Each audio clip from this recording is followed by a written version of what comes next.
Today, I made a video as a part two, following up with some of the responses I got with the first video I made about Taylor Swift's song Father Figure and what it's about, and I guess people's different interpretations and where she stands on it.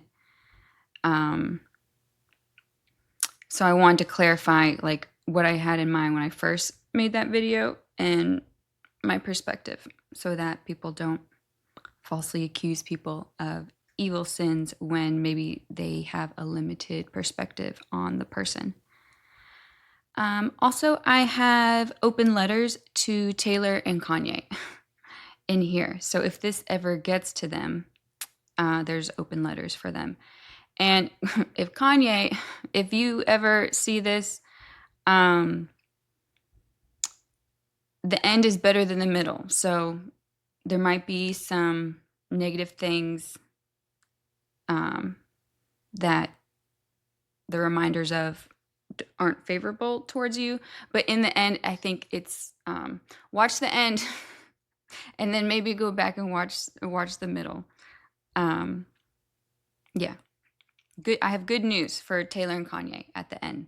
But there's we all make mistakes. So some of Kanye's mistakes are in the middle, but there's good news at the end for Kanye.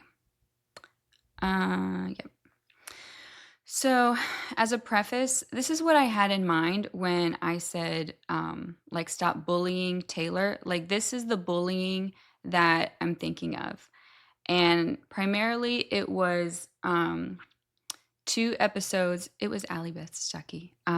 She had an episode on her podcast where someone who formerly practiced divination was on the podcast, and they brought up Taylor and her practices and warning against her that she promotes new age ideas, promotes doctrines of demons.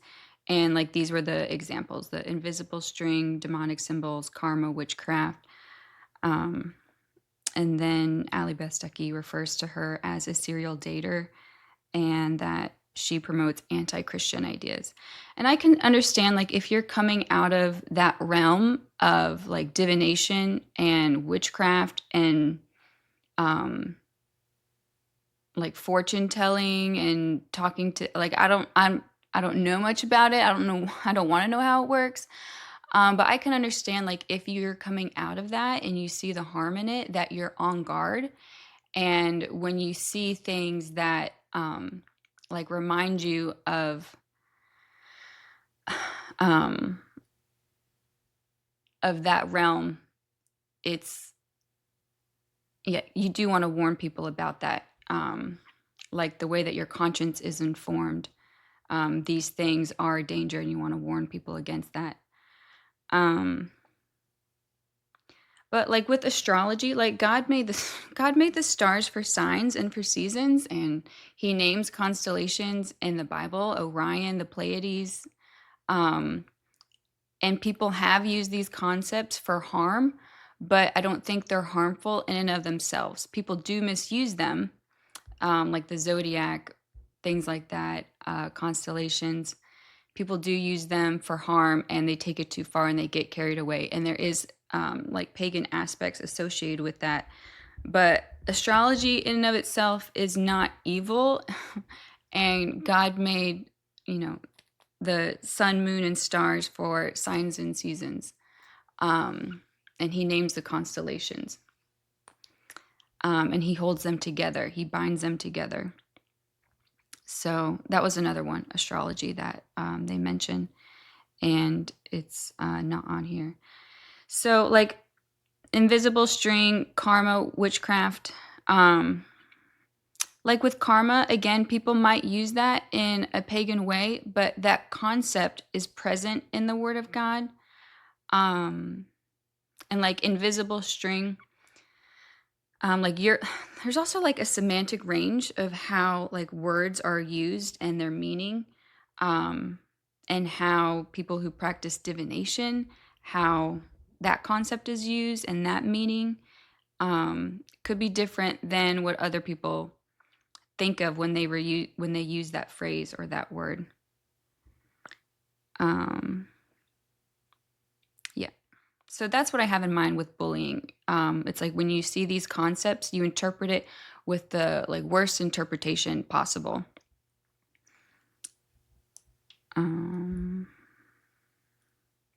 So like with invisible string, like with me and Taylor, people have commented in the past that like I always like see connections in things like between people or things they have in common and things like that. And like I can see like me and Taylor have some stuff have in common. You know, there's an invisible string between me and Taylor. She was born on December 13th, 1989, and I was born 2 months after, February 13th. And we're both tall girlies. She's taller. She's 5'10". I'm 5'8", maybe like 5'7 3/4". And one time my friend Anya told me I looked like Taylor Swift. But we were also in a theater. It's when we saw the Eras tour in theaters when it first came out. So we were in a dark theater. And also this was like Anya's first time. I don't know if it's the first time she saw Taylor Swift, but she didn't know who she was. So yeah, so that's kind of the context of Anya told me I looked like Taylor Swift. But also that's a quote in one of her songs. You look like Taylor Swift. I think Rebecca at her best looks like Taylor at her worst. Put it that way. Also, our names, Taylor means to cut and Rebecca means to bind. So that's kind of cool. And in her song, Last Great American Dynasty, I like that song because it has my name in it. And it's about when she bought her home in Watch Hill, Rhode Island from Rebecca Harkness. So a woman bought the house from a woman. And it reminded me of when I first bought my home in Castleberry. I was the third owner. I was the third in a line of single women that had owned that home. So I was a single woman when I bought that home, and then the previous owner was a single woman, and the previous owner was also a single woman. So I was third in a line of single women when I purchased that home. So it reminded me of when she bought her home. Obviously, there's differences, but there's also connections. So invisible, like connections, invisible string. I don't think that's like a pagan concept in and of itself. Also, with demonic symbols, some of them I can understand, like the goat thing. But we're also maxed out on symbols and logos. I think who is the musician where he was basically saying how like all of the chords and melodies that have like been created, it's like we can't really create like new melodies. We've kind of maxed out all of the combinations possible with like chords. I can picture him. I just can't think. I want to say Ed Sheeran, but it's not him. He's the guy that has like he can hear tone and call out like the notes.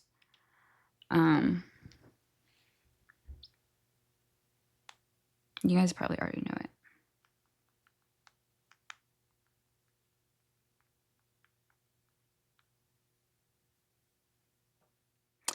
Charlie Puth.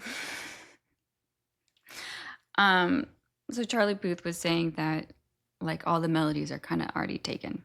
So you're gonna have like songs that sound like other songs in this day and age. And like with like demonic symbols, like this is her necklace with the lightning bolts and the star. And I guess there's also apparently an association with like the number 8.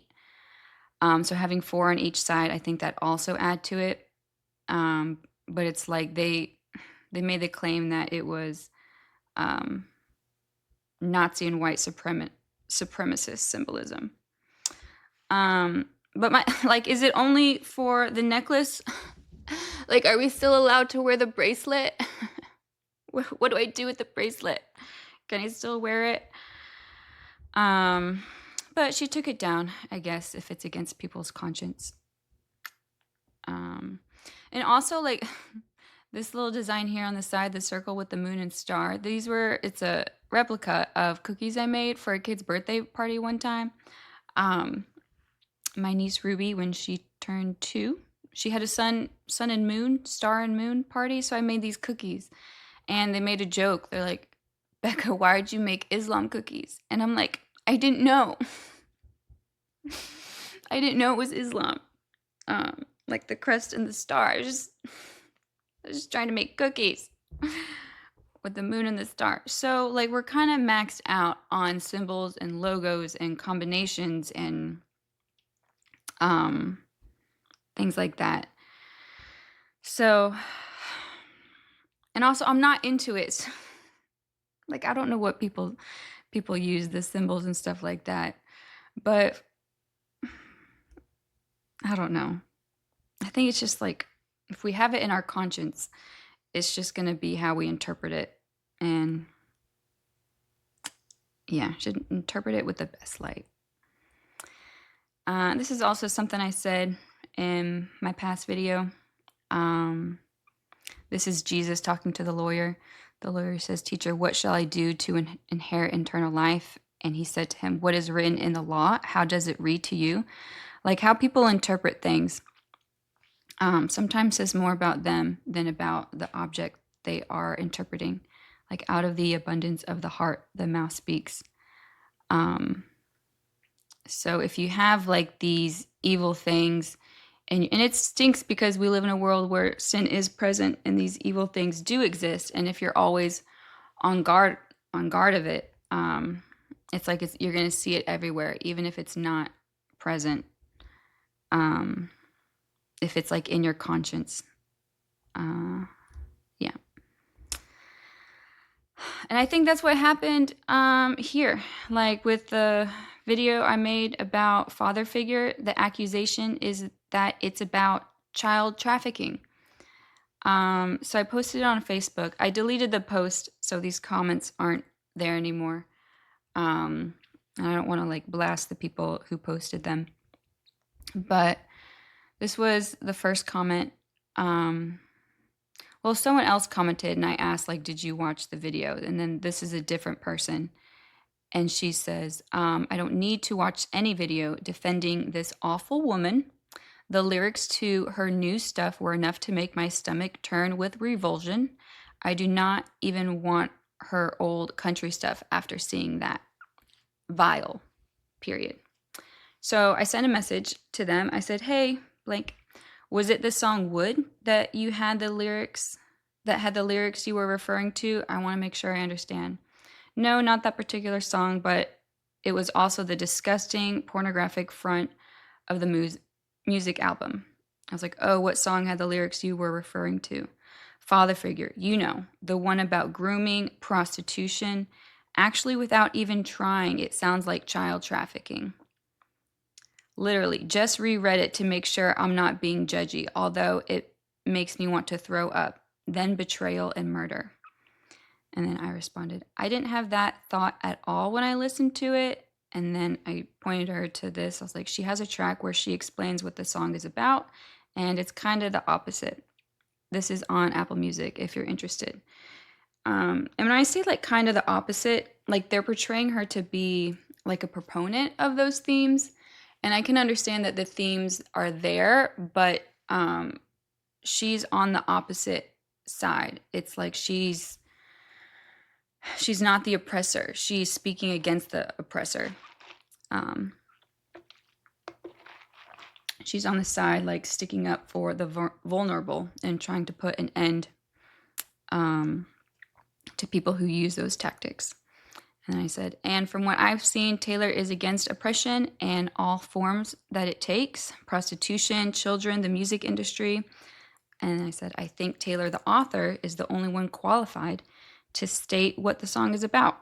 I hope you give her a chance. Also, I think my interpretation is fun, and you might get a kick out of it. And I don't think my interpretation is what Taylor had in mind when she wrote that song, but it was just to point out, like,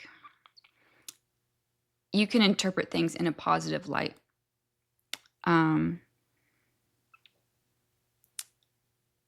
Because I get comments about listening to Taylor Swift, how she's worldly, and it's like, well, this is what I think of when I'm listening to her songs. So, and then also I can understand the disgust you have for child trafficking. Unfortunately, it's something we need to be on guard of in our lives. I can see why one might be led to view her lyrics in that light. Like if it's something that you hate, it's evil, we have it in the news. Something, if you have children, if you have a daughter, you have to be on guard of. So it's like something you always have to be on guard of, and it stinks like that's the case. And if that's where you're at, it's like you might see it in other places where it's like not present. So that first person, woman 1, she didn't respond to the messages. Also, she's the wife of someone in a public position of power. And the second post, it's by a different woman, and she's the sister of person 1. I listened to the first 10 minutes of your video and couldn't take any more of it. Got the gist of it. You are trying to act like there's a picture of God's relationship with us by comparing the father figure to God. You really are sick to do that. The child trafficking that's alluded to, the slave master talk, the all I asked for was your loyalty, and finally, when the younger person didn't give that demanded loyalty, the murder talk. The song is pure evil, and if you can't see it that way, at the very least, you have made enough of an idol out of it, or T. Swift herself, that you refuse to see any problems with it, even though it's blatantly evil. I honestly highly doubt you're a Christian. No true Christian would justify that filth. So then I asked her, did you say this on your own accord, or were you sent by person 1? And she didn't respond. And then a third person jumps in, who I believe is a friend of person 1 and 2. I second every word you're saying. Thanks for saying it. So I think woman 1 got offended, and she had a lot of things she wanted to say to me, but she couldn't say them herself publicly or to me because it would look bad on her husband, and she has to keep up her image and his image. So I think she pulled in her sister so that her sister could say these things to me. And when I asked her about it, well, she couldn't respond, so then the third person jumped in. So that's how I think that went down. And I already messaged woman 1. I messaged her husband and, told him that I think these words were said from a wrong perspective, and I don't hold it against any of them. They probably said what they said out of conscience, and they lacked information. And from what I know about these people, it's not the pattern of how they act. So I was really surprised by it. They've been nice to me in the past, and nice to my friends. So it caught me off guard, and it's not normative for them. So, but I wanted to respond to it because people think that I'm only beating up on guys. So since this has to do with women, I wanted to respond to it. And I would rather respond to it than, like other people have said a lot worse. So instead of addressing that stuff, I'd rather like address this concept here when it's against someone where it's like not a pattern of sin for them. And I think it was just a one-off thing, and I don't hold it against them. Also, it gives me a chance to talk more about Taylor Swift. I need to add that to the first slide. So if anyone wants an intro on like the Taylor Swift saga, I also want to talk about that. So here's our condemnation count for Taylor. Awful woman, vile, producer of pornography, promotes grooming, prostitution, acts of violence against children, and murder. Pure evil. And Rebecca, sick, idolater of father figure or Taylor herself, refuses to see evil when it's blatantly present, justifier of filth, lacks the fruit necessary to be deemed a Christian. So sick idolater. Like, if the Father and the Son have so filled my mind and heart that when I hear Taylor Swift's lyrics, they are all I think about, I don't understand how that makes me an idolater. If when I hear father figure, all I think about is God the Father and Scripture and Jesus, like if that's what comes out of my heart, if that's how I interpret, that's what I think of, that's how I interpret those lyrics, that's the lens I view it through. Like if that's how I view her lyrics, I don't see how that makes me an idolater, an idolater of Taylor. I think that shows how, from my perspective, I think that's justification that I'm worshiping the Father and the Son. If they have filled my mind and heart and my affections, and that I can't see anything without being reminded of them or think of them or having my heart stirred towards them, I don't think that means I worship Taylor. I think that means I worship God and His Son. But also, like, that's not the only song that I've done this to. Like, Welcome to the Black Parade. I have a video on that where it's Welcome to the Black Parade I think it's through the lens of Jesus. And that's my favorite. You should go back and listen to that one. I think that's the best song that I like listening to. And it reminds me of Jesus. Beautiful Things, a Psalm of Benson. This is an article, I should make a video about it, but I have an article about how that song reminds me of David. And this is a picture of him at the Grammys when he's dancing in this blue suit and doing like flips. And that reminds me more of David, like when he danced before the Lord, and he kind of exposed himself with his undergarments, and like people might make fun of his suit, saying it's like tight or that it's like gay. I don't know what they would call it. But it's like, if you have an issue with this man's suit, like, do you have an issue with David dancing in his linen ephod? So I have that with Beautiful Things. And then this is a note on my iPhone of songs I have in the hopper where the lyrics remind me of Scripture.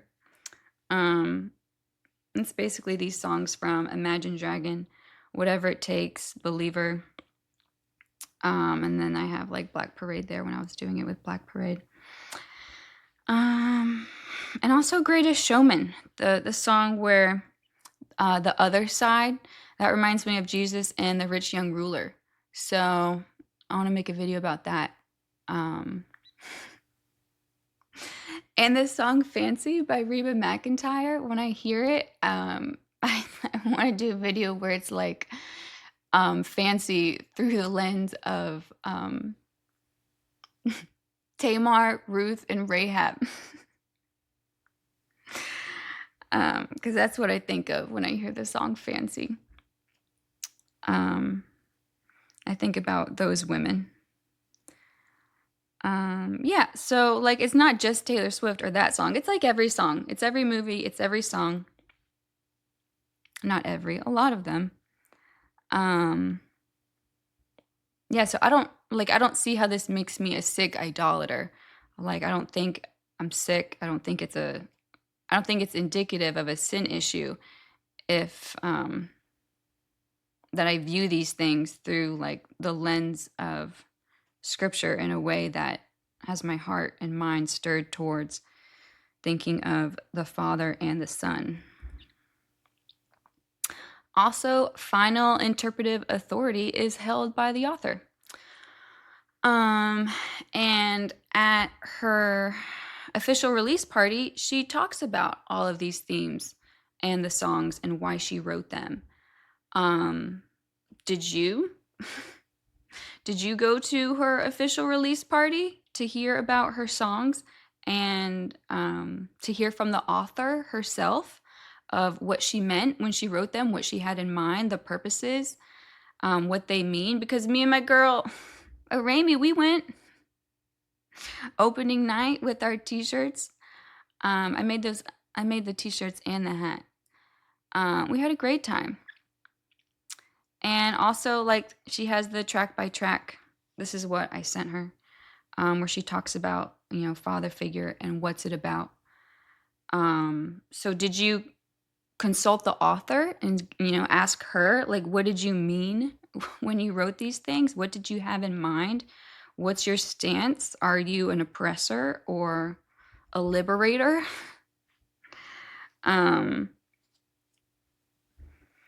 I don't think you know Taylor Swift. And at the end of the day, people will view you how they want to view you. And if you're choosing to view her in the most negative light, well, nothing can change that. But you're choosing to interpret her and view her in that way. Yep. So what is father figure about? So the first paragraph, that is from the father figure track by track. Father figure is a song about power, a song about a protege and their mentor, and about sort of the idea of the tables turning and flipping of the script, almost sort of like the son versus the father. And I've always loved stories about that, and I've always wanted to create a song that really explained how those roles can shift over time. And I'm really proud of this one too. And this was, I think I just Googled it.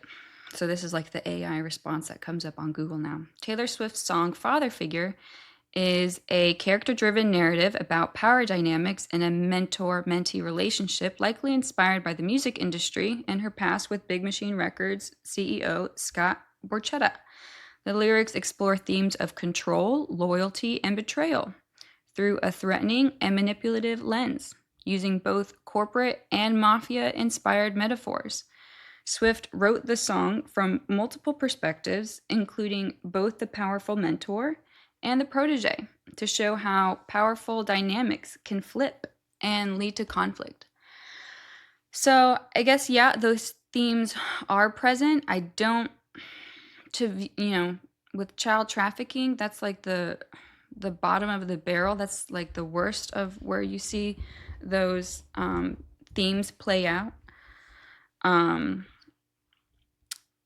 But I don't, like, she's not for those themes. She's like against those themes. And also scripture talks about those themes and speaks against those themes. So I don't think having those themes present makes the song filthy in and of itself,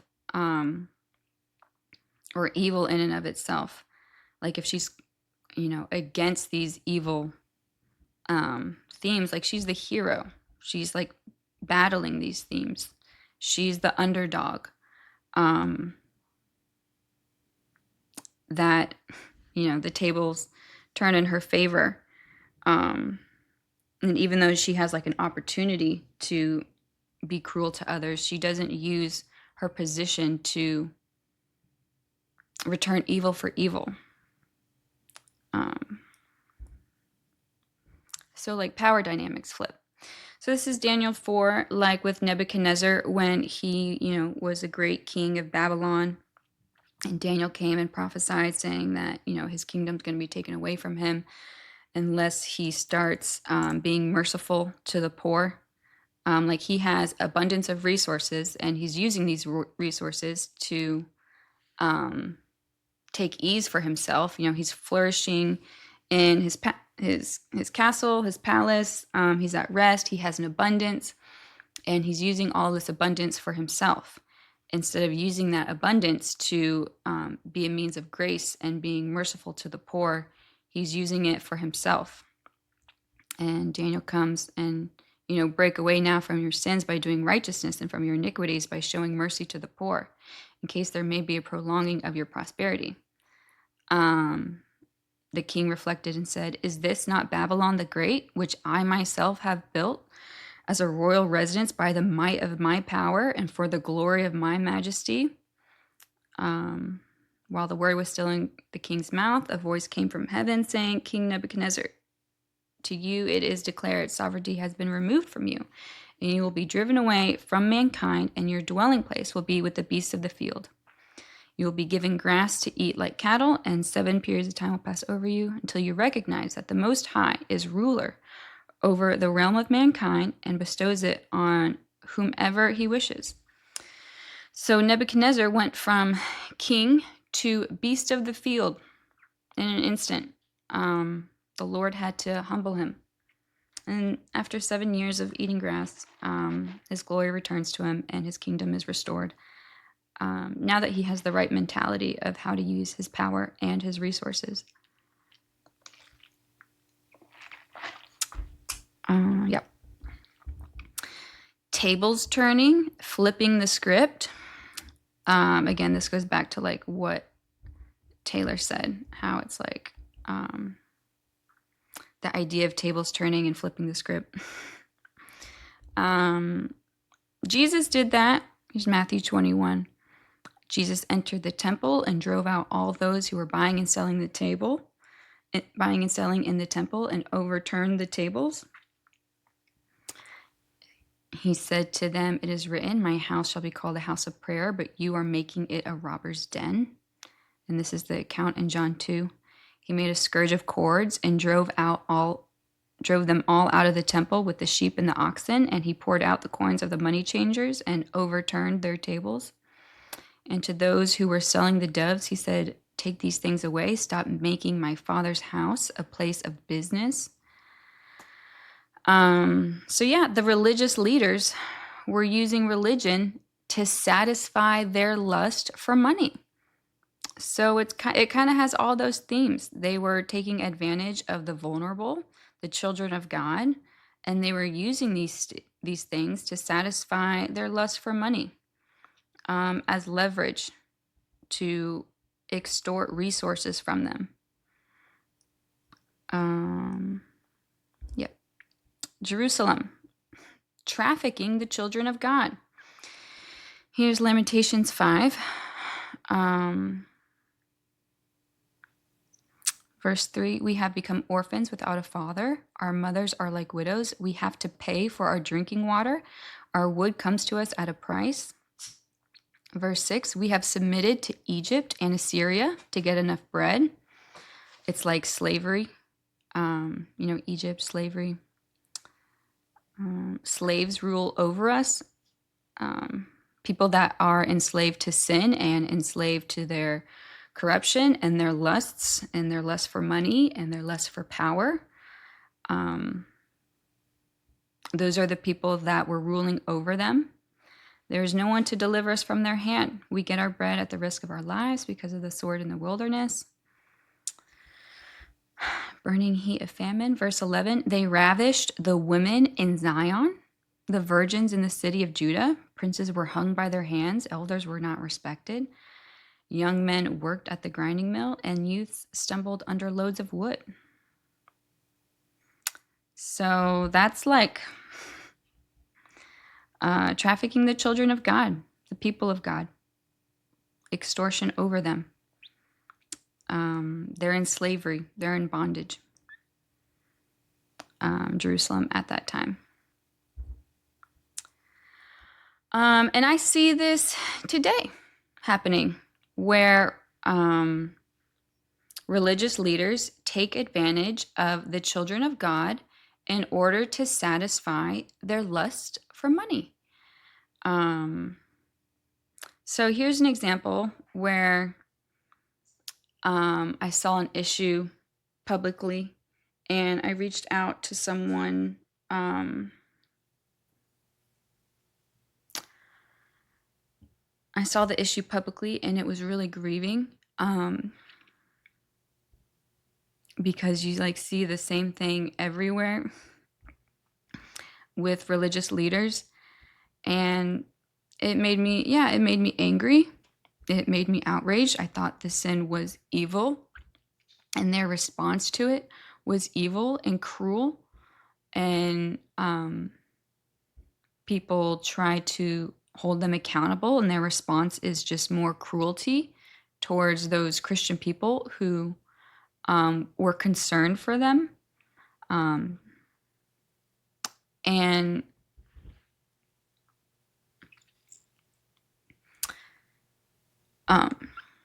yeah, there was a lot of evil present, but I had hope that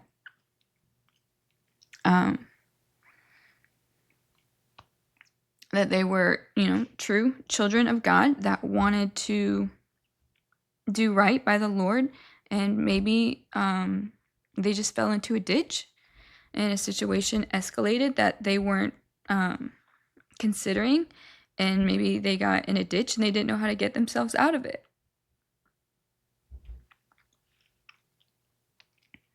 And instead of viewing them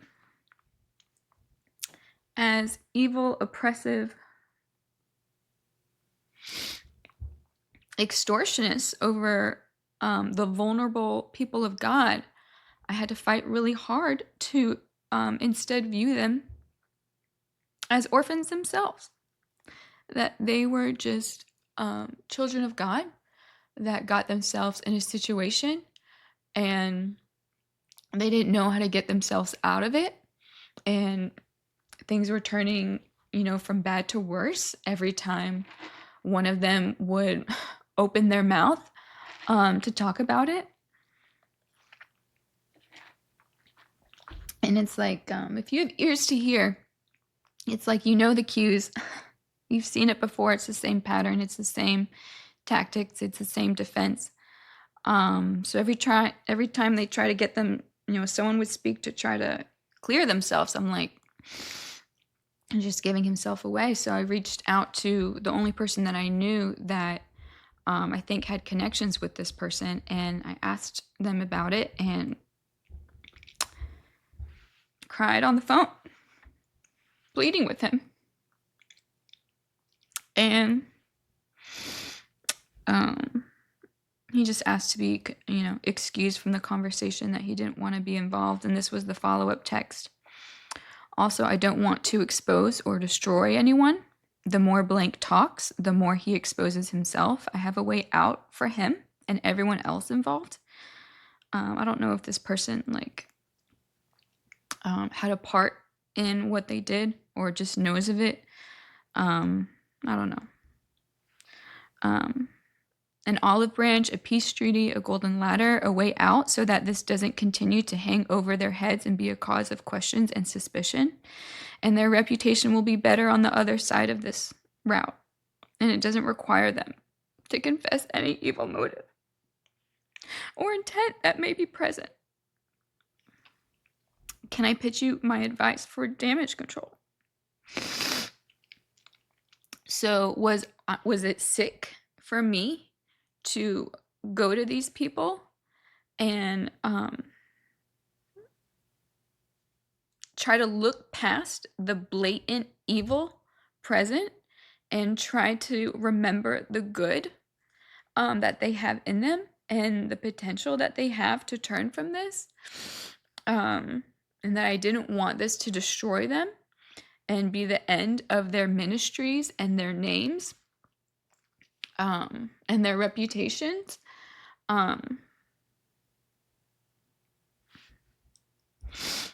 Was I wrong for choosing mercy, to view them as orphans instead of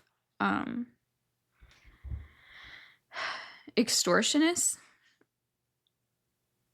Like James, pure and undefiled religion in the sight of our God and Father is this, to visit orphans and widows in their distress, and to keep oneself unstained by the world. Was it wrong of me to choose mercy and to view them as orphans and to go to them in their time of distress to help them? It's like, why would I do that? Well, I do believe in a sense that unqualified elders, if you ordain them, they're sold into slavery. Slavery to their sin of pride, conceit, and entitlement.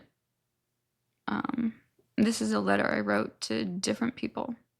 or in reference to different people, different religious leader. I wasn't there when Blink was ordained. From what I know, there was a need. Blink had reservations on being qualified, but he was willing to stand up and do the best he could with what he had been given up to that point. That's all any of us can do. All of our serving is in submission to the strength which God supplies. Maybe out of ignorance and naivety, Blink was ordained too hastily, not being fully trained. If that's the case, then those who ordained him and gave approval share in the responsibility of his sins. Reference 1 Timothy. If Blink stands condemned, did he fall into condemnation or was he pushed? Thinking about these things has really caused me to hate flattery. It's deception, empty words. You aren't being loving towards that person. You are destroying them, deceiving them, and keeping them in darkness with your false assurance. And with pastors and their qualifications, it's not loving to affirm that they're qualified when they are not. You aren't doing them a service. You aren't encouraging them. You are selling them into slavery.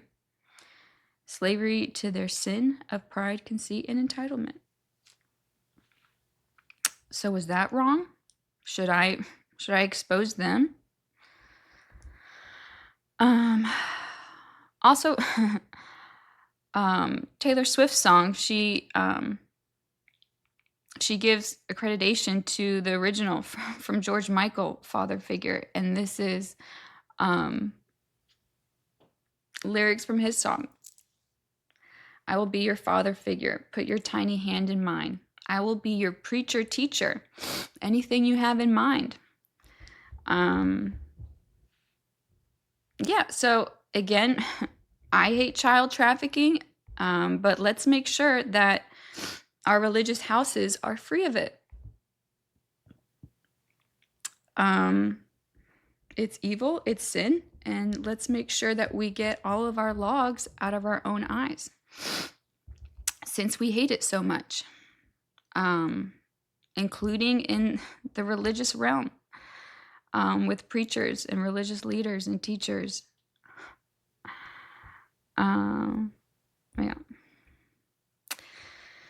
Have you been sold into slavery? Well, Taylor has, by means of unjust contracts and covenants. In her mind, like she signed, she was first in contract with Big Machine, like what it says earlier. Like when she signed that contract, she probably thought it was a partnership. Like, oh yeah, this is beneficial to me and it's also beneficial to them. Like we're a partnership. Like they have strengths that will help me and I have strengths that will help their, recording, whatever. So she probably saw it as a partnership. But in his mind, it was a means of slavery, entrapment, control, and extortion.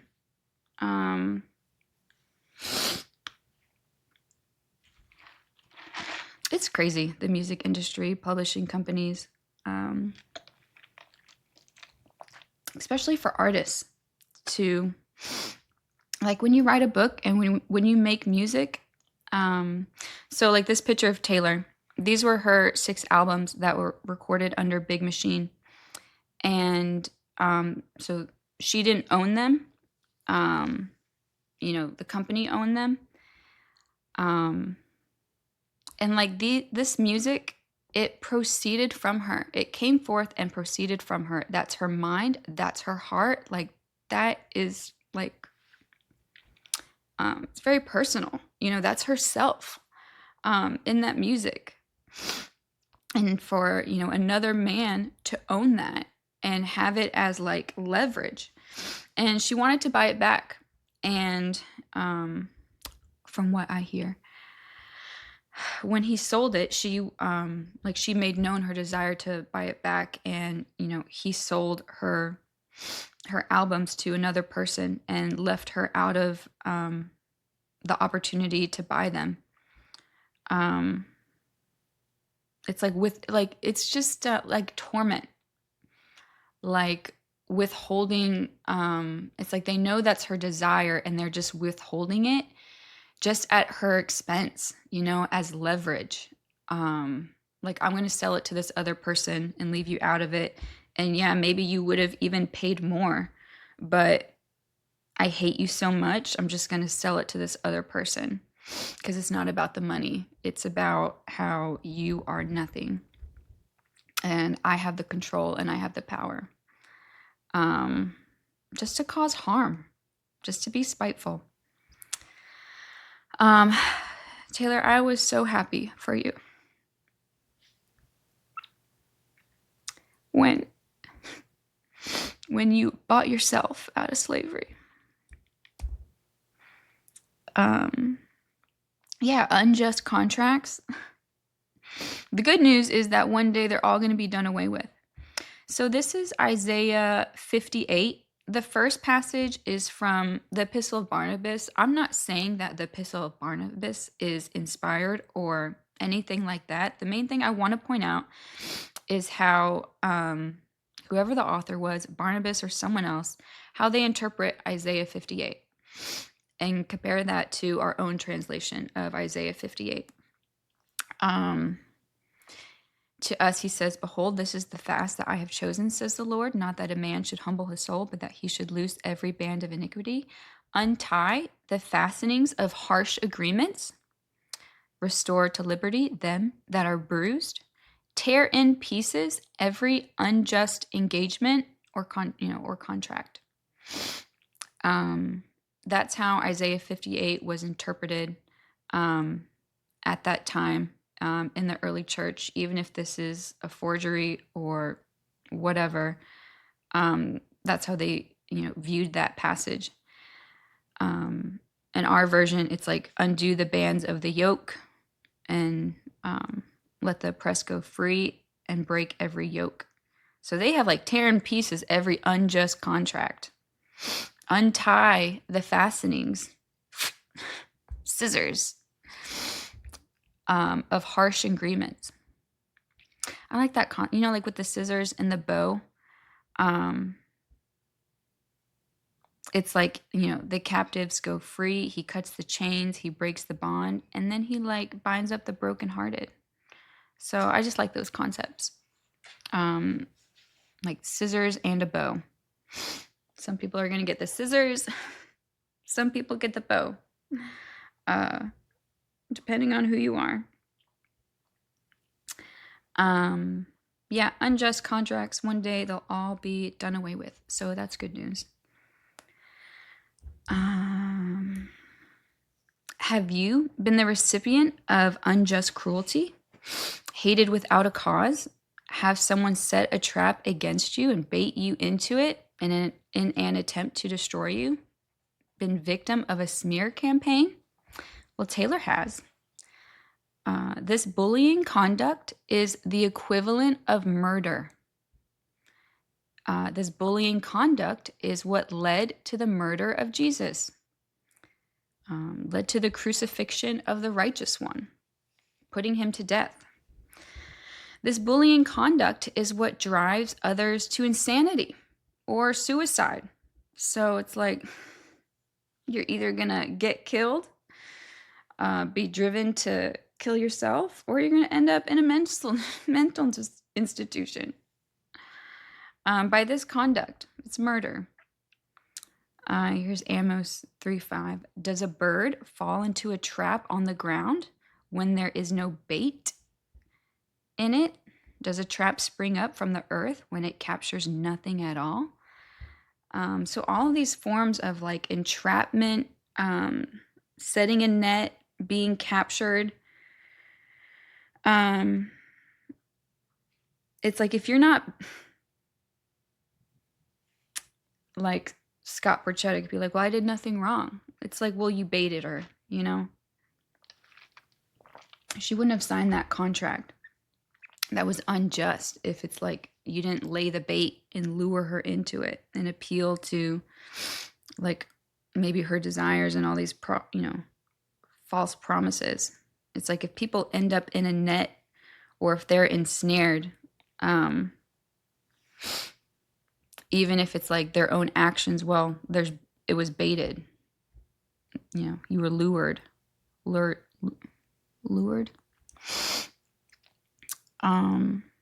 Yeah, Taylor's been the victim of all this stuff.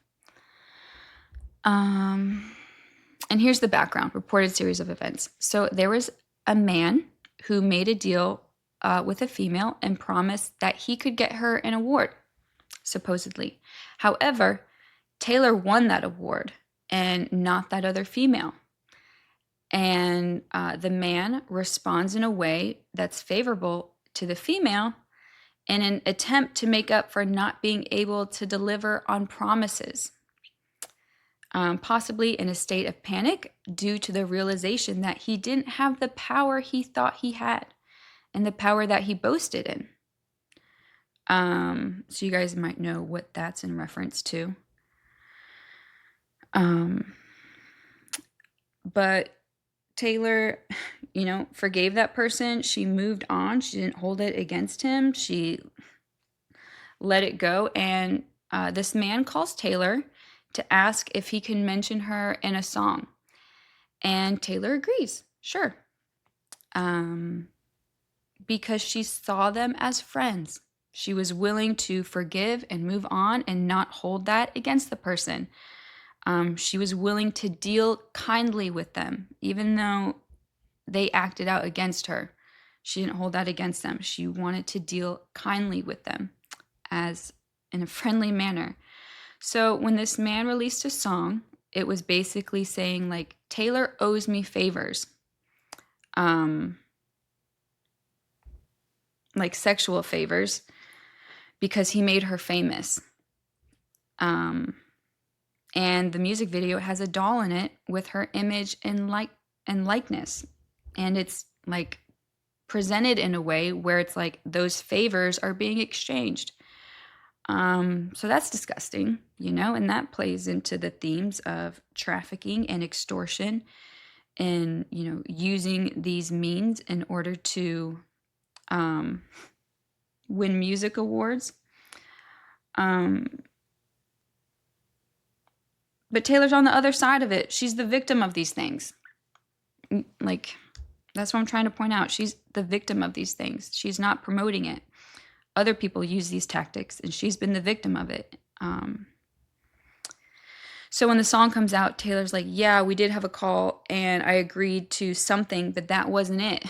So that man and another female, they edit the phone call and portray her to be an evil snake and a liar. And everyone believes it. And this whole smear campaign and bullying and public outrage is against Taylor. She's the victim of like all of these tactics, all of this extortion, people in power, being cruel to her, doing evil against her. So that leads to the release of Reputation. So supposedly she was working on an album referred to as Karma. But she had to set that album aside and instead release Reputation. So these are all of her albums. You see there's like a 2-year, 2006, 2008, 2010, 2012, 2014. And then from 1989 to Reputation, you have 3 years. That's because that whole public outrage happened and she had to set that album aside and, she released Reputation instead. Also, so I put here Rebecca Saved, July 7th, 2013. So I was a new believer at this time with a sensitive conscience myself. And when Reputation came out, my impression was like, oh, this is dark. These are dark themes. It's a snake, that's a serpent. That's bad. And that's kind of when I stopped listening to Taylor. Like I listened to some of 1989, but when Reputation was released, my impression was like, oh, this is dark. This is not for me. So like, again, like I had that perception, but Reputation, it's like an artistic expression of what she went through. Like this is what it's like she's owning the image that they try to smear her with. It's like, this is how you view me. Well, I'm just going to embrace this image. This is what you say. You know, I'm evil, I'm wicked, I'm bad. Like, this is what you wanted. This is how you view me. This is what you're going to get as a public response, instead of like trying to defend herself. It's like, well, I'm just going to embrace the image that they're giving me. And it reminds me of Zechariah 13:6. Like, these things are really hurtful. And one will say to him, what are these wounds between your arms? And he will say, those with which I was wounded in the house of my friends. I don't know how old she was when that took place, but like, she viewed those people as friends. She was willing to forgive them and deal kindly with them. And it's like, oh, you want to mention me in your song? Like, okay, that's fine. I'm okay with it. You can do that. I'm not gonna harbor bitterness. I'm not gonna hold this against you. I want to be your friends. Like, we're both artists. We're both musicians. We're in this same house together, like making music. We're on the same team. And it's like, she viewed them as friends. She wanted to be friends. She treated them as friends. And it's like, this is where the cruelty, came from. In exchange for her love, they gave her hatred. Yeah. So that's like the song, like, look what you made me do. Because it's like she had to put an end to that other album and then like release this album instead. It's like, look what you made me do. So this is a song from the Reputation CD. I don't like your little games. Don't like your tilted stage. The role you made me play of the fool. No, I don't like you. Like, she was like naive, just innocent, not suspecting of evil. Like, oh, this person's calling me and wants me to be in his song. Like, it probably never crossed her mind, like, they're gonna, turn this and use it against her for evil. Don't like your perfect crime, how you laugh when you lie. You said the gun was mine. Isn't cool. No, I don't like you. It's like they called her a liar. They said she was the cruel one. She was the one trying to harm them. The gun was hers. But I got smarter. I got harder in the nick of time. Honey, I rose up from the dead. I do it all the time. I got a list of names and yours is in red underline. So it kind of has like that vengeance theme to it. She never really takes vengeance on them. Like, people kind of know what they did. Also in that song, I'm sorry the old Taylor can't come to the phone right now. Why? Oh, because she's dead.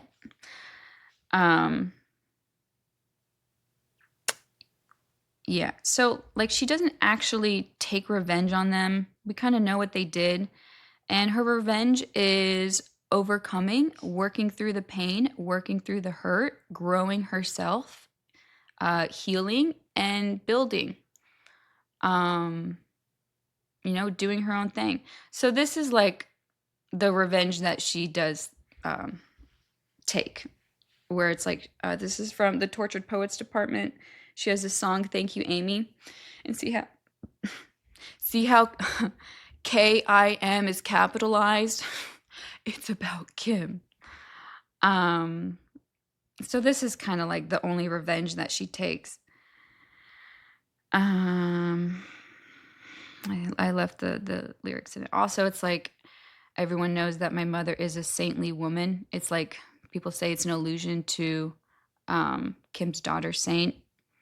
I pushed each boulder up the hill. Your words are still just ringing in my head. But, there's a truth, But when I count the scars, there's a moment of truth that there wouldn't be this if there hadn't been you.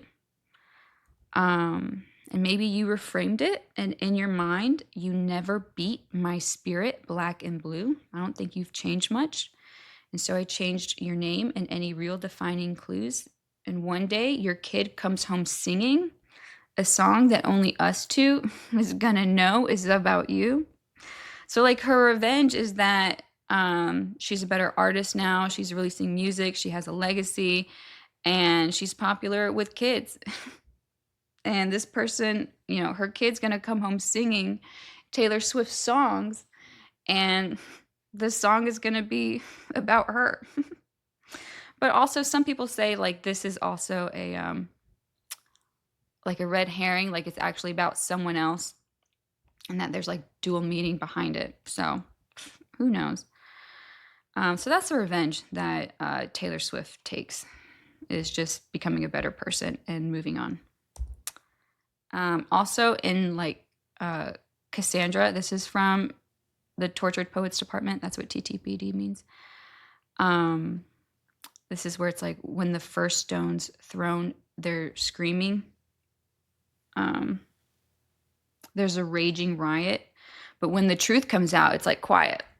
Like when people are throwing stones, there's a riot. Look at her, she's wicked, kill her. But then when the truth comes out, it's like everyone's quiet. They knew the whole time that I was onto something.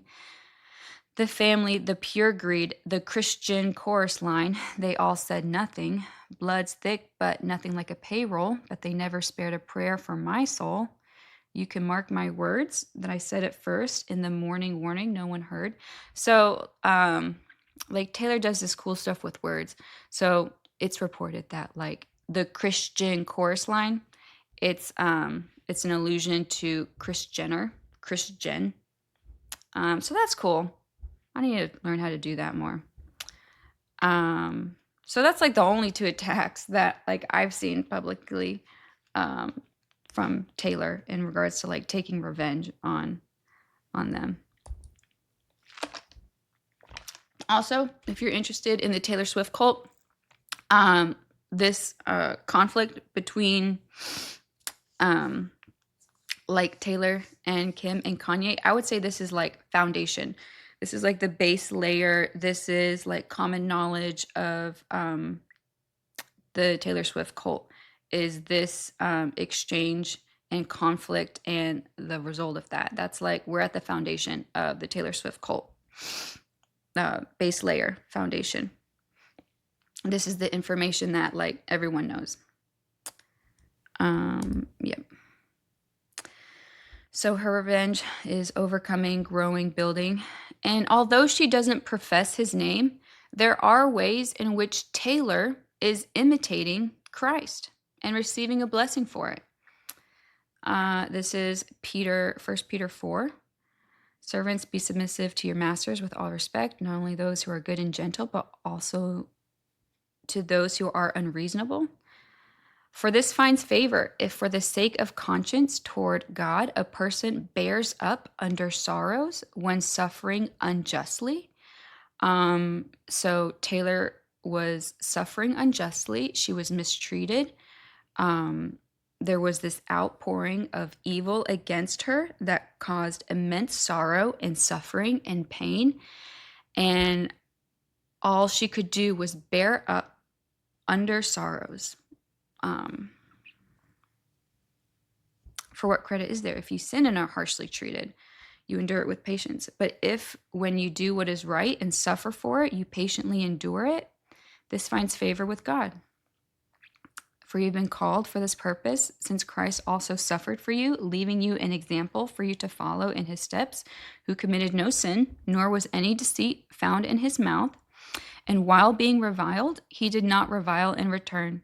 While suffering, he uttered no threats, but kept entrusting himself to him who judges righteously. And I think you see this pattern played out in Taylor Swift's life.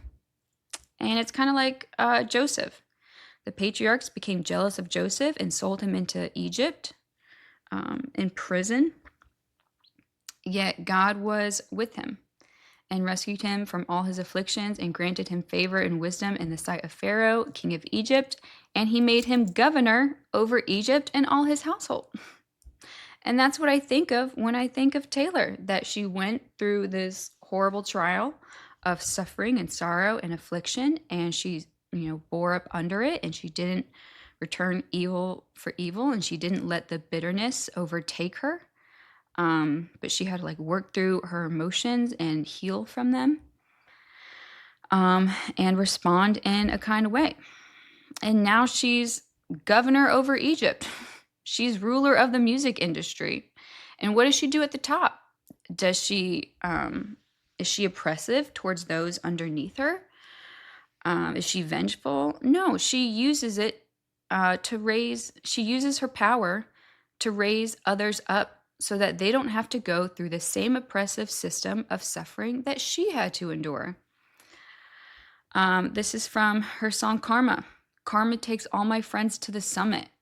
She's like Lady Justice right there. And that's what Joseph does. He distributes grain and his resources. He feeds them according to the little ones. He uses his position of authority for the good of those that are under his care. He uses it to raise others up. He uses it to do good to even his brothers that sold him into slavery. And that's what Taylor does. She gives a platform to young artists.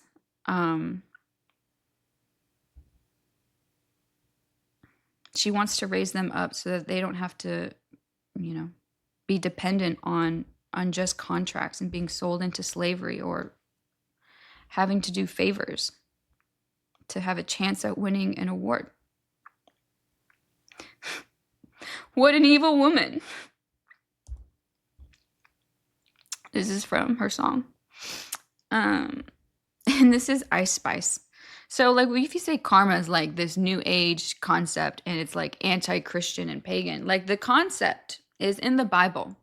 Retributive justice, reaping what you sow. God created the earth through wisdom. Wisdom is embedded in creation. That concept is present, cause and effect. And just as we can discern physics, we can discern like moral physics. What goes around comes around. Like we have been able to see that, we've been able to observe that. Just as if you drop something in the law of gravity or whatever it is with like flat earth, whatever physics that we can observe in our physical creation, we see it in the spiritual realm with karma. We see those principles being repeated. So just because we see the concept, or if pagans see the concept and they call it karma, well, that doesn't mean the concept is sinful and evil. So this is Ice Spice. I think it's a cool music video. If your conscience is sensitive, you might not want to watch it because it's two beautiful half-naked women in this video. So Ice Spice says, karma is your checks. It's hard, like I can't even say these lyrics because I know it's like unfitting. It's out of character for me. Karma is your checks about to bounce. It's like if you read Psalm 109, that's karma and that's retributive justice. Verse 11, let the creditor seize all that he has and let strangers plunder the product of his labor. Karma is the fire in your house. He who returns evil for good, evil will not depart from his house. And she's about to pop up unannounced, and she's never leaving you alone. Watch her put you ops on a throne. Got you waving pretty white flags, fiending for that cash, thinking it'll save you. Now you're switching up your behavior. Like money will not profit in the day of wrath. So, run for your money. It's not going to profit you. And even at the end, she says like, I be dragging that wagon. And like, that's in reference to her physical form. But like semantic range, this concept of semantic range, I think that's like one of my favorite words right now, semantic range. I be dragging that wagon. Like what I think of when I hear that is when Joseph loaded up their carts. He filled their wagons with grain. Joseph is dragging that wagon. He has all the grain stored up. And he loaded up their donkeys with grain.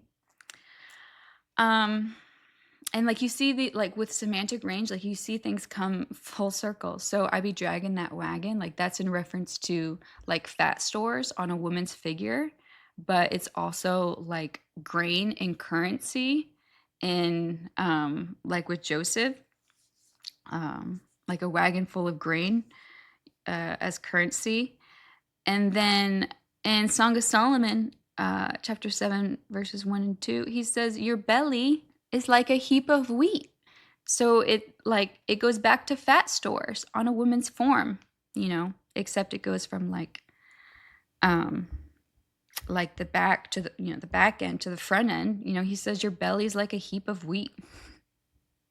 So I guess it's like you're pushing that wagon if it's in front. So that's what I think of when I hear lyrics like this.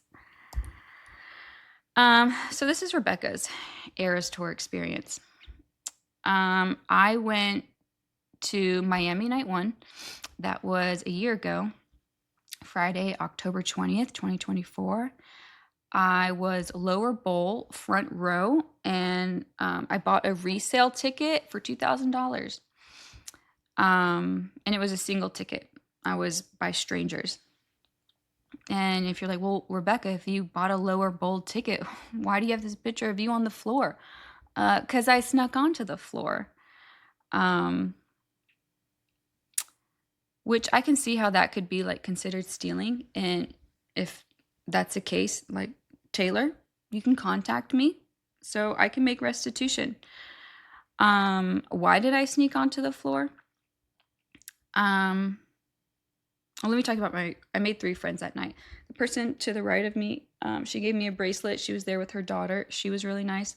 The person to the left of me, it was a guy, and he was there because I guess he came with his daughters. I think they were on the floor, and he just like bought a ticket to go. I'm like, and then like on his phone, he was looking at baseball games and looking at the the stats for like a baseball game. And I'm like, why'd you buy front row tickets if you're just here as like a chaperone with like your daughters on the floor and you're like watching the baseball game? But he was really nice. I think before the show started, I left to go buy something, and it was like starting. It's like the countdown for like 3 minutes, and I was making my way in. And when I sat down, he was like, oh, good, you're here. He's like, I was looking around for you. I was like, I don't want her to miss it. He's like, it was starting and you weren't here. And I was looking around like, I didn't want you to miss this. And I thought that was really nice. And then the girl next to him, she was wearing a poncho when it was raining. And there was one point towards the end of the show, she was like, oh, look, it's Scott Smith. And that's Taylor Swift's dad. I didn't recognize him. I was kind of like not in it as other people were to like recognize her family members. But I knew that he handed out guitar picks. So I was like, I want to go chase him down and try and get a guitar pick. But in order to do that, I have to get onto the floor, but you have wristbands. So I asked her, I was like, can I borrow your poncho? I'm going to try to sneak onto the floor. And she was like, well, if you do it, how am I going to get my poncho back? And when she said that, I was kind of shocked because I was like, I thought we were throwing these away. I thought they were a one-time use item. Like I didn't know that like you would want it back, like that resource. Like I would have just thrown it away, but it's like she wanted it back. So I was like, well, I think we exchanged numbers, and I was like, I'll come find you and give it back to you. So what I did is I put the poncho on so it like kind of covered up, my sleeves, and I kind of like walked up the stairs because the people checking people to the ground, they were like at the bottom of the stairs. So I walked up the stairs until there were a group of people walking down to the floor with wristbands, and then I just did a Yui and kind of like blended in with them onto the floor.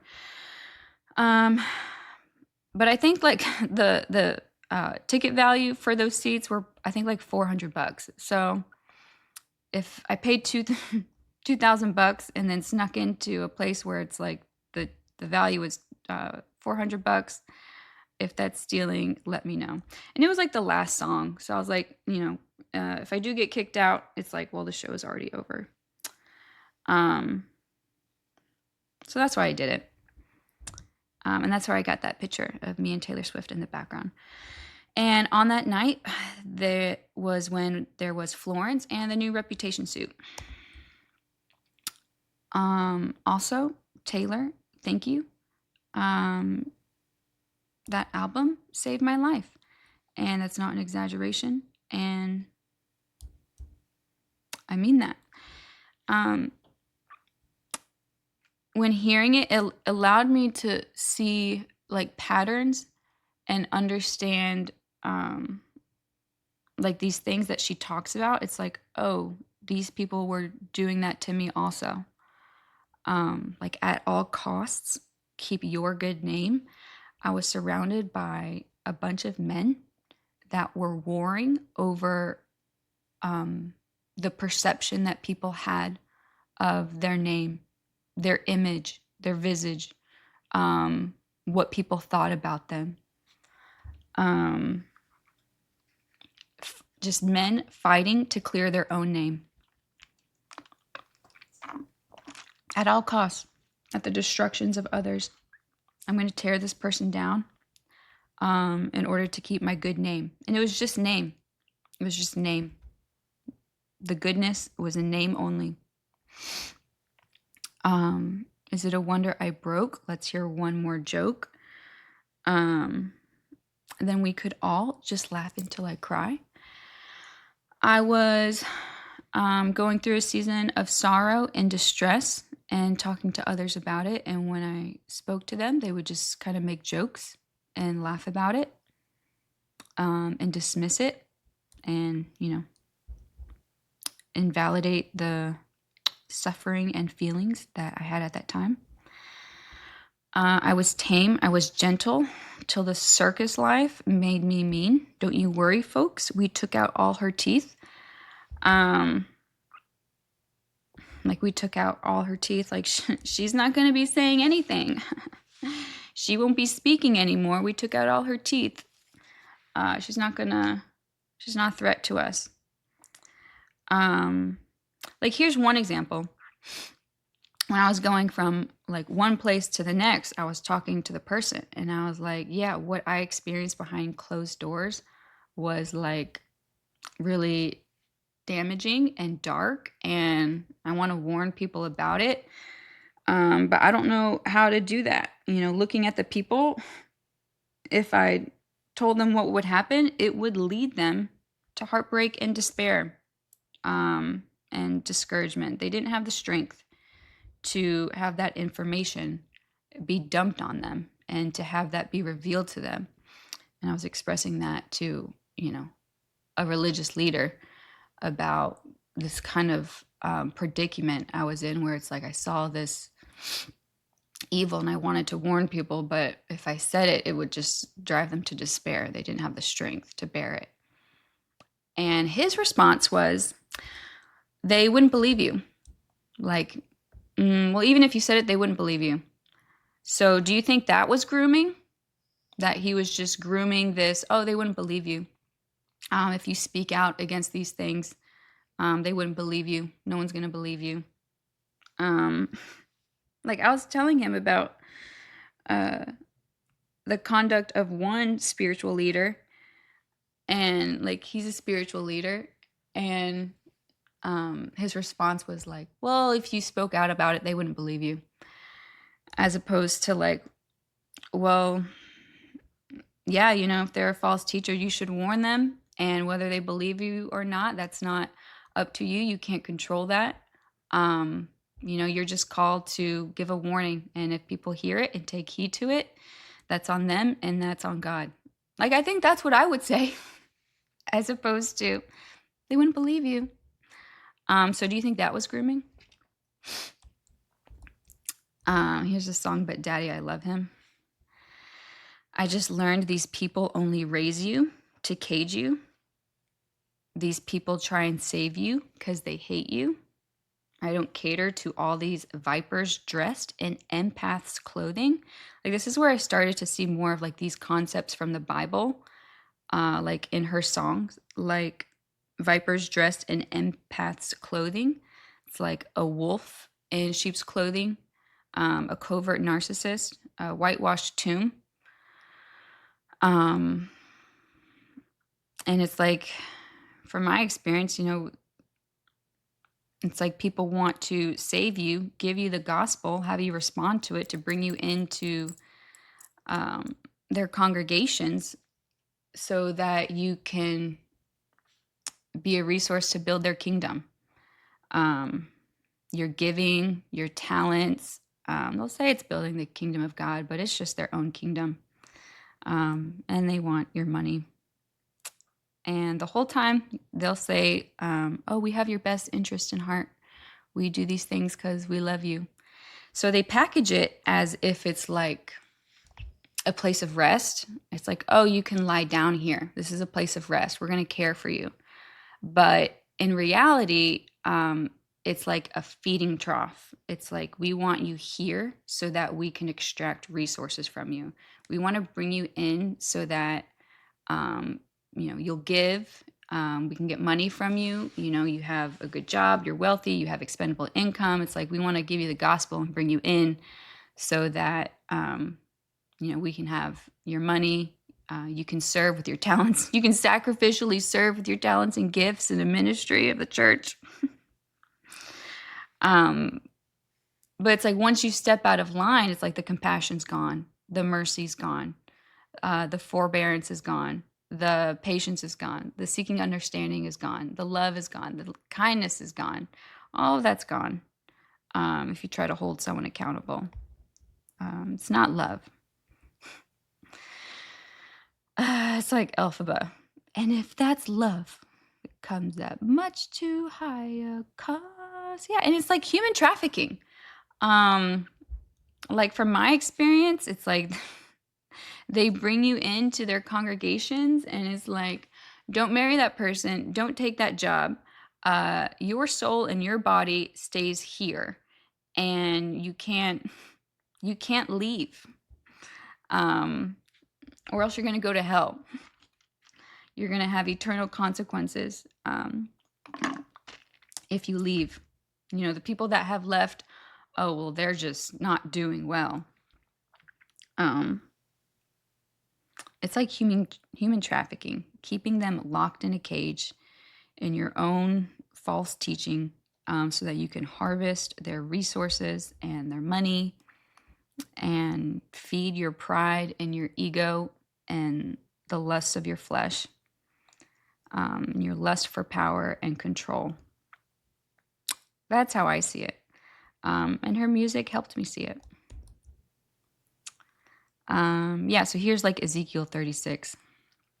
Or it's like they package it as a bed of rest, but it's like a feeding trough. You eat the fat and clothe yourselves with the wool. You slaughter the fat sheep without feeding the flock. Like the children of God, they became food for every beast of the field. My flock has become a prey. My flock has even become food for all the beasts of the field for lack of a shepherd. I will deliver my flock from their mouth so that they will not be food for them. And these are texts from like October of last year, where I started seeing like concepts in like music. I'm like, oh, those same concepts are in scripture. I haven't said, like, I'm convinced the Tortured Poets Department, her album, I'm convinced TTPD is prophecy through a donkey. We were just making jokes.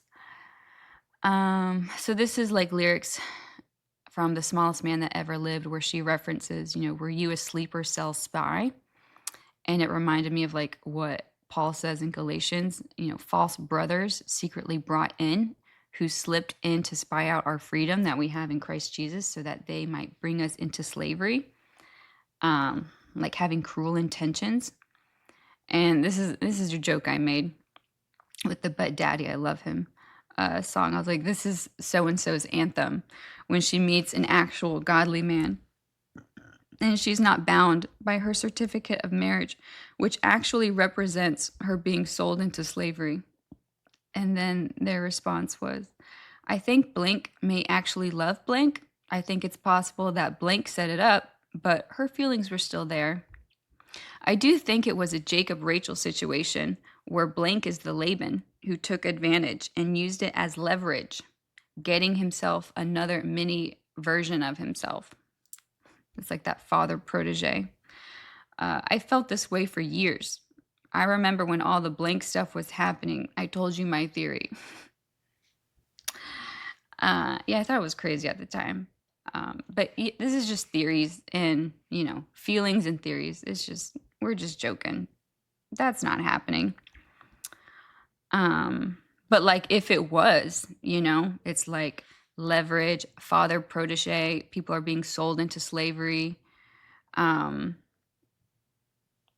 coercion, power dynamics. Yeah, using people as payment.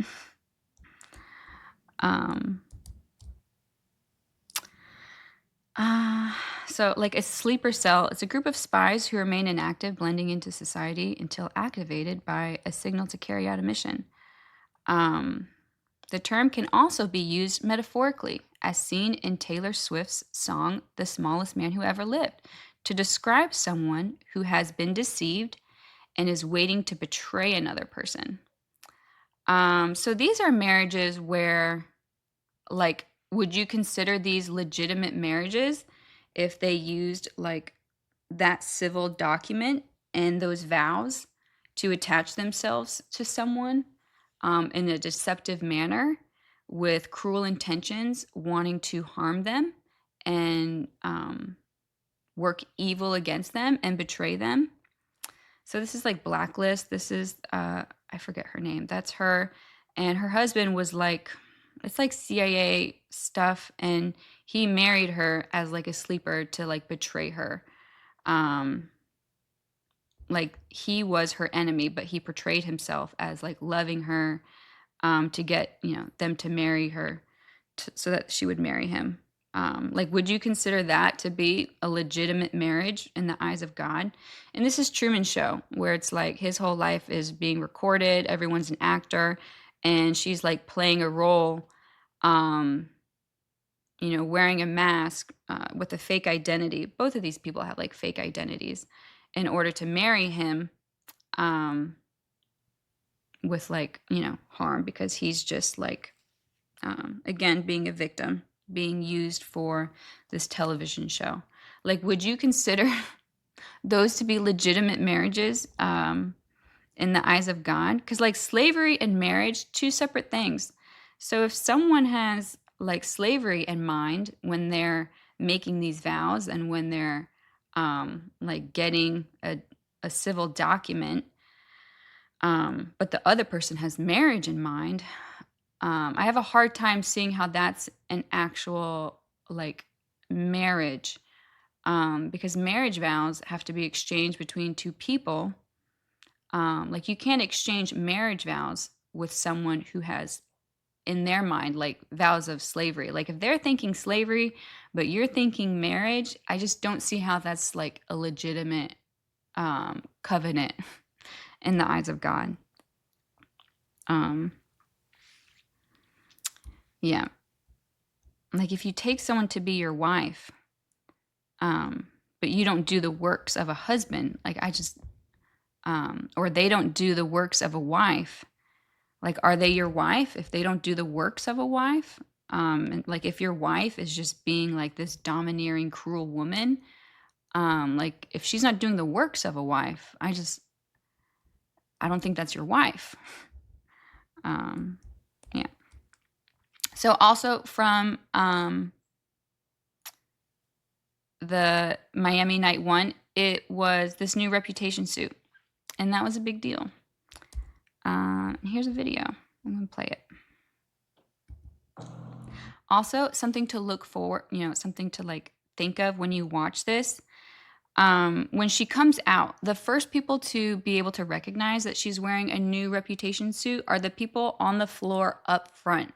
So you can hear them like cheering, noticing it, like celebrating, things like that. And then it's not until she comes out and like the lights flash and strobe that everyone can see that she has a new Reputation suit. So that's when like the whole auditorium like responds when they see this new Reputation suit. So consider that when like you watch this.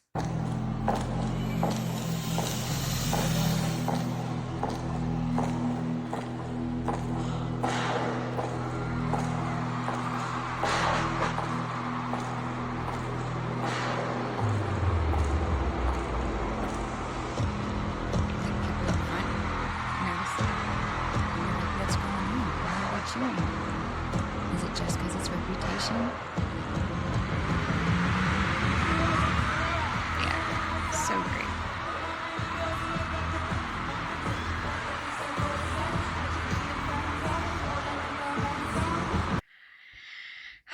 You just had to be there. Um, why was um, why was the new Reputation suit a big deal? We were fasting in those days. So this was when Taylor was back in slavery. She didn't have the rights to her original recordings, and she was re-releasing all these new albums. It's like, well, if they're gonna keep the originals, I'm just gonna release these new albums with the music, with like some bonus tracks, to get her music back. So at that time, these were the four albums that she had re-recorded for Taylor's version: Fearless, Red, Speak Now, and 1989. Those were, the new ones recorded. So her debut album and her Reputation album weren't yet re-recorded. So if you streamed any of like the originals, well, Big Machine was getting profits from that. You were supporting Big Machine and the CEO. You're supporting the bad guys if you stream her originals. But if you streamed her Taylor's version, well, Taylor got the proceeds from that. So at that time, it was like severely looked down upon if you streamed her originals. It's like you could be streaming her originals and people be like, you don't love Taylor. And it's like, you don't love Taylor if you stream her originals because you're supporting Scooter Borchetta or whatever. And you're like, no, I'm streaming her originals because I love Taylor. And they're like, no, you hate Taylor. They're like, no, I'm doing this because I love Taylor. Yeah, so there was a famine. We were fasting because Reputation, it was only the original, it wasn't re-recorded, like you couldn't stream it. I don't know how other people managed it. Like the albums on the left, and like we all gaslit ourselves to think like these new albums are like above and beyond better than the original. They're better. The mixing's better, her voice, and they are good, and they're just different, but we gaslit ourselves to think like these old ones, they're trash anyways. We don't miss them. We don't want to listen to them. They're trash anyways. They can keep them. These new ones are better, and we don't even miss the old ones. That's what I did. I try to gaslight myself. But like at least me secretly, it's like we do love the originals. They had a nostalgia, her voice, the tone. It's just that's what we listened to at the time when these came out. So it's like they hold a spot in our heart that they will always hold. And we just kind of overlooked it, fought past it, tried to gaslight ourselves that we didn't actually miss the old ones. So I don't know like what other people did to manage this fast, but the rules that I had was that like if I was going to listen to debut or Reputation, for me to do that, it's like, well, I can't buy the CD or the album because that's going to give proceeds to the bad guys. I would have to go to a Goodwill and find a used copy and buy that at Goodwill and listen to that because it's like, well, that album is not like, the bad guys get money. Goodwill gets the money. It's secondhand, and I can listen to the music on a used copy. Or a rule that I had for myself is that for every piece of merchandise that I bought from Taylor Swift and her shop, I would allow myself 3 streams from the originals. I don't know if anyone else had a system of how they managed it, but for me personally, like if I went above that, if it was like if I bought an article and I listened to 4 streams per article, for me personally, I would call into question my own love for Taylor. Like I wouldn't have the assurance that I love Taylor in myself. Like if I listened to more streams than 3, for buying an album. And sometimes it was accidental. Like sometimes I would search for a song intending to play a Taylor's version, and I would find out that I was listening to an original. So I had a different system for like unintentional streams. And for that is that I would listen to 4 streams of the Taylor's version, but it had to be at a time that I wouldn't already be listening to her streams. So it'd be like if I'm reading a book, I would stream her Taylor's version on a phone, because it's like that's not streams that I would already be listening to. Those are streams in additional. They had to be additional streams. So that's how I managed the fast of Reputation when we didn't have a Taylor's version and we weren't allowed to. It was like an unwritten rule. We weren't allowed to like stream the original because the bad guys would get the money. So that was the framework that I operated in. I don't know how other people operated in that, but those were my rules. So when she had the new rep suit, we were all freaking out because we thought we were getting Reputation Taylor's version. That's why all the excitement came out over that. It didn't. It still hasn't been re-released, but she's bought her originals, so we can stream old Reputation. So now, like, here's the accusation about she's a serial dater. So this is All Too Well, and it's reportedly about Jake Gyllenhaal. Like, these are the lyrics. And then you wondered where I went to as I reached for you, but all I felt was shame, and you held my lifeless frame. You kept me like a secret, but I kept you like an oath. Like, she was faithful to him. She was like keeping him as an oath, but he kept her like hidden, like a secret. He was running scared. You said if we had been closer in age, maybe it would have been fine, and that made me want to die. Because there we are again, when I loved you so, back before you lost the one real thing you've ever known. It was rare. I was there. I remember it all too well.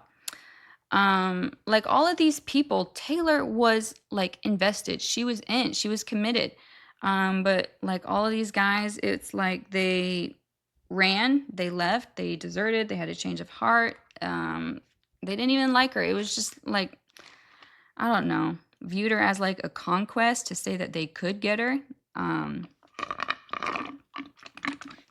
don't know what they thought. But it's like she like was genuinely invested.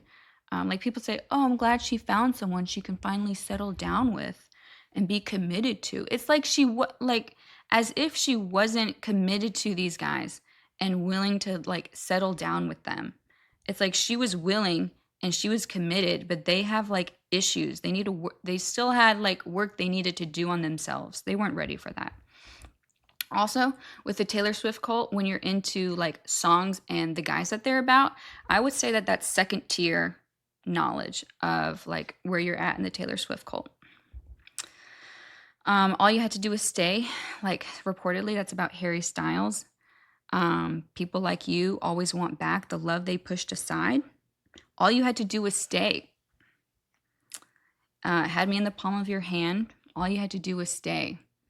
It's not like she's a serial dater, working her way through these guys and using them as an extortion to elevate her own status and her own image. It's like she had genuine interest, genuine kindness towards these men, genuine commitment, and they weren't ready for it. and they didn't view her in that same way. Paper rings, reportedly about Joe Alwyn. I'd marry you with paper rings. You're the one I want. You're the one I want. You're the one I want. Like, it's not like she just had like serial dating in mind at this time. Like, I'd marry you with paper rings. You're the one I want. And this is when they broke up. So Long London, again, reportedly, Joe Alwyn. And you say I abandoned the ship, but I was going down with it. My white knuckle dying grip, holding tight to your quiet resentment. And my friend said it isn't right to be scared. Every day of a love affair. Every breath feels like rarest air. When you're not sure if he wants to be there. So that's like why she eventually departed from that relationship. The smallest man who ever lived, reportedly about Maddie Healy. You hung me on your wall, stabbed me with your push pins, in public showed me off, then sank in stoned oblivion. Because once your queen had come, you treat her like an also ran. This is where, were you a sleeper cell spy? It wasn't sexy once it wasn't forbidden. So it's like the classic love bombing, promises, mirroring, future faking, and then it's like once you obtain what you wanted, it's like you treat them poorly. You see her as like a trophy. Like you put her on your wall, but then you like stab her with push pins. In public you show her off, but like behind closed doors, it's like you don't care. It's just a possession, a conquest, something to obtain. You don't actually care about that person. You just care about your own image and what you can obtain and have conquests over. So, like those last three, Harry Styles, Joe Alwyn, Maida Healy, they're all like British people. So when she started dating Travis Kelce, that's why we were all excited, because it was like the American Revolution. So Long London had a good run, and it's like now she's coming back to America. So that's why we were all excited with Travis Kelce, because she had all of these London guys, English guys, British guys, and now she's back on American soil. So this part's exciting. So where are we at today? Well, okay, so Kanye, it looks like you've been through some rough stuff. I think I saw one interview where it was like people, your managers, something, they were trying to make you mentally insane. They were trying to Baker Act you. They were trying to get you on mental medication to be put into insane asylum. And that's not fun. And I'm sorry that you had to go through that. That's really rough. And it looks like you've been through some rough times. We are all growing and learning and maturing. And maybe as you reflect on your past, maybe you have some remorse for your actions towards Taylor and how those might have affected her and your responsibility in that. Maybe you could call her and apologize now that you're older, wiser, more mature. You've learned, you've experienced some suffering yourself. Maybe you could call Taylor and reconcile and say you're sorry for your part in what you did. Taylor, Reputation TV, that's kind of like, are we getting it? We don't know. You've been really elusive in your messages. But we're ready for it. Whenever there are more date setters in the Taylor Swift cult than in Christianity. But we're ready. Like we have our lamps are full, they're lit. We all have oil, and we have oil for everyone else. We're all ready for when the date drops. Super Bowl 2026, is that off the table? And what about the royal wedding? So with like Kanye and Taylor and Reputation TV, I have a suggestion. Boom. Endgame, Taylor's version featuring Kanye. Boom. and it works. It's gonna be great. Just look. Endgame, Taylor's version featuring Kanye. Big reputation. Big reputation. Ooh, you and me, we got big reputations. Ah, and you heard about me. Ooh, I got some big enemies. Ooh, you and me, we'd be a big conversation.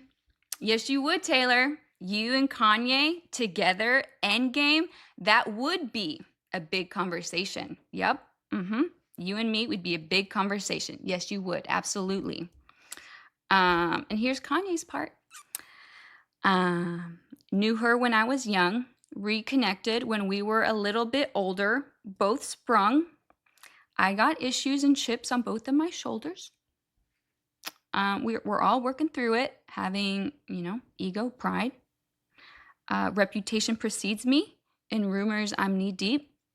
The truth is, it's easier to ignore it, believe me. Even when we argued, we'd not do it for long. And you understand the good and bad end up in the song. For all of your beautiful traits and the way you do it with ease, for all of my flaws, paranoia, and insecurities. You're growing. Yep, you're maturing. That's the past. I've made mistakes and made some choices that's hard to deny. After the storm, something was born on the 4th of July. I've passed days without fun. This end game is the one with 4 words on the tip of my tongue I'll never say. So, it works. End game, Taylor's version, featuring Kanye. And for those who don't know, Endgame is a song on Reputation album. And boom, there's your halftime show, Taylor. There's your money. Endgame, Taylor's version, featuring Kanye. Ooh, you and me would be a big conversation. There's your halftime show that everyone would be on their seats waiting in anticipation to see. The whole world. Both sides. That's your halftime show. So you can go back to your friends at the NFL and maybe have another conversation. But also, we have some new terms. So, yep, you own the rights of the performance footage, as you should, as you first asked for in the beginning. But now also, you're going to get paid. We are over this oppressive system. If you're going to perform with Kanye, with this song that everyone's going to want to see, well, that's worth money and you're going to be paid. So now, these are the new terms. You're going to own the rights to the performance footage, and you're going to get money. The cost just went up. And if they decline, they're like, no, Taylor, we don't need you. We're the NFL. We don't need you to be our Super Bowl halftime performer. Well, you can have your own football game and halftime show on the same day. And you'll sell tickets and you're going to live stream it and you're going to compete for viewers. That sounds great, Becca. I'm in, but what football game will we have that everyone's going to want to watch over the Super Bowl? I'll tell you what football game, Taylor. First, we're going to call it the Super Duper Bowl. And it's going to be the first one. So that's why you have the Roman numeral 1. So it's going to be called the Super Duper Bowl, because the Super Bowl, what is that? Now we got the Super Duper Bowl. And this is your football team. You're going to have team 1. That's going to be Jason Kelsey. And he's going to put together a team of retired NFL players that have been in retirement, that no one has seen in decades, that people still love, that they would love to see their old retired people, football players, play one more game. A mixed bag of retired NFL players. So that's team 1. And I don't want to insult them, or throw them off. But if we had to shrink the field down to 75% of the size, because of, handicap and, age and the restrictions on your body and maybe 100 yards, that's long. I don't know if that would make it better or worse, because I feel like if you're a football player, you're just calibrated to that scale. So I don't want to insult you by saying we could shrink it down to 75% of the size. Or we could leave it at 100%. That's just, I don't know if that would make it easier or worse. But if these are retired NFL players, like, make sure you stretch. And team 2, that's to be determined. But yeah, team 1, retired NFL player Jason Kelsey. He can put together a team of other, retired NFL players. Team 2, to be determined. And yeah, we're going to have the Super Duper Bowl 1. And we're going to exchange vows at the end of it. We're going to have the royal wedding. At the end of our Super Duper Bowl, we're also going to exchange vows. And that's going to be recorded and streamed during our event. I know which one I would be tuning into. The Super Duper Bowl with the royal wedding. And if they don't think that you're petty enough to have your wedding the day that you've been dreaming of your entire life, to sacrifice that day to have it, fine, yep, royal wedding, it's going to be at the Super Duper Bowl, that's going to be my wedding. If they think you're not willing to do that to prove a point, call them on their bluff.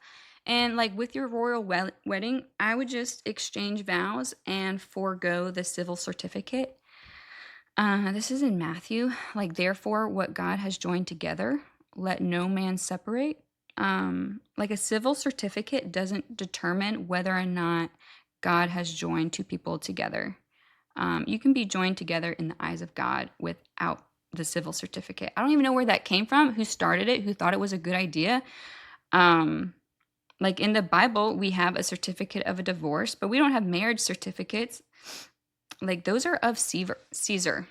That's of man. That's not of God. If you have a civil certificate, that doesn't mean that God has joined you together necessarily. And in today's day and age, it's just another form of oppression and slavery. At first, I think that, it was intended to be a protection and benefit towards the vulnerable. That men can't just change their mind and abandon their wives and leave them destitute because, well, if they're not virgins anymore, no one's going to want to marry them, because that's how men viewed them. So at one point, it functioned as a means of protection towards women, but I don't think it functions that way anymore. Men will just kill you if they don't like you anymore, and they're bound by law to remain married to you. They'll either kill you or put you in a mental institution or drive you to insanity and make you kill yourself. So I would forego the civil certificate and just give your vows to the Lord. And if the NFL still thinks that they're high and mighty, well, look what happened to your friends at the PGA Tour. They thought they were high and mighty until Live Golf came around. And people are jumping ship to go play in that league instead. We lost Phil Mickelson to that league because PGA were stingy. They thought they were high and mighty. They don't want to pay their players. They just think everyone works for them and they're doing a favor. And then they got upset and they try to have this smear campaign against Phil Mickelson. Oh, he's not loyal to the league that built him. Oh, it's disloyal. Oh, you took a job? You want to go play for people that pay you a lot more? And I hear the league is a lot more fun than the PGA. You're disloyal. You're a betrayer if you go play for that league instead because the PGA they don't want to pay you money. Well, NFL, just, be warned. Look what's happening with the PGA. You think you have the only football league. I mean, I don't know anything about football. Maybe you don't have as much leverage as you think you do, especially when the Super Duper Bowl comes around. Why is Phil Mickelson a big deal to me? Well, that's my father's favorite player. My dad's a lefty. He's a lefty. So I have to hear about it on Sunday when my dad's watching golf and he has to gripe about how we lost Phil Mickelson. So I do take it personal. I'm the one who has to hear about it. Just kidding. I don't really hear about it a lot. I do hear about it, but my dad's not a griper. This is me in high school when I played golf. I thought I was so fat here. It's like I heard this quote. It's like, I wish I was as fat as the first time I thought I was fat. Look at that heifer. She's so huge. So that's me playing golf in high school. And this is me recently at Top Golf. There's a video in slow-mo. I'm going to play it.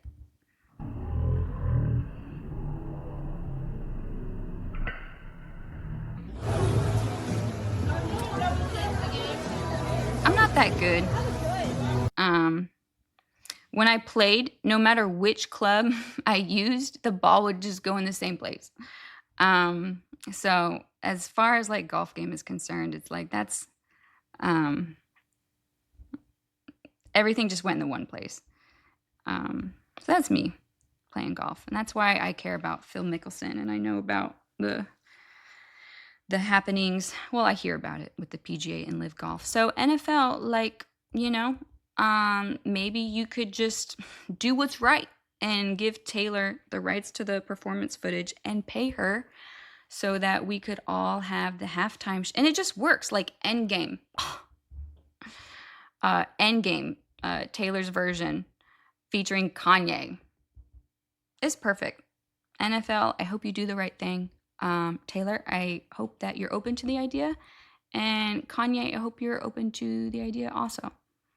And also, Kanye, I'm a fan of your stuff. And I'm thankful for your seeking out of Jesus and God. And I feel sorry for people in Hollywood that want to know God, because it's like, again, it's like people see you and they just like, oh, this will be so advantageous towards my my ministry. These people have influence, they have a name, so I'm going to tell them all they want to hear and give them all this false assurance and blessings of peace, and not call them out on things that they need to be told in love, so that I can get them in my church, because it will be advantageous towards me. So I'm sorry, Kanye and Justin Bieber and Shia LaBeouf and anyone in Hollywood that is seeking the Lord. And it's like, you want spiritual guidance, and you might have interacted with spiritual leaders that see you as a cash cow or an influence cow or a networking cow, or I don't know. I'm sorry. So let's all just stop using extortion over everyone. Yeah, I think that would be great. So I hope that works out. I hope, Kanye, you can reconcile with Taylor, and I hope, Taylor, you like that idea, and I hope you get every good thing the Lord has for you in your life, and I hope you enjoy your man and your blessings. And like people say, like, oh, she's fornicating with a man that she's not married to. How do you know they're not married? Like, can you see in their mind and in their hearts? Like, could God have already like brought them together, that they're already of one mind and one heart, and they already have in their hearts like a covenant of faithfulness towards each other, like have that disposition? Like, could God already have them like married? Like, can you see behind the veil? Can you see their minds and hearts? They could already be married by God at this time. Again, the civil certificate. It's like the law's written on stone and not written in the heart. It's like we want it covenants on tablets of stone and not on the tablets of our heart. Yeah, that civil certificate doesn't really mean anything. So, yeah, I think that would be cool. Just an idea. And I hope Allie Beth Stuckey, that changes your perspective on Taylor Swift. And for those women that left that comment, maybe that changes your perspective on Taylor Swift, that she's actually against all of those themes, and she wants to use her power and her position to help the vulnerable and raise them up so that they can be avoided. Yeah. And hopefully we all repent of ways in which we're taking advantage of people and using them as a means of extortion for our love of money or our image or what we can gain from them. Yeah. So repent where it's needed. Okay, thanks.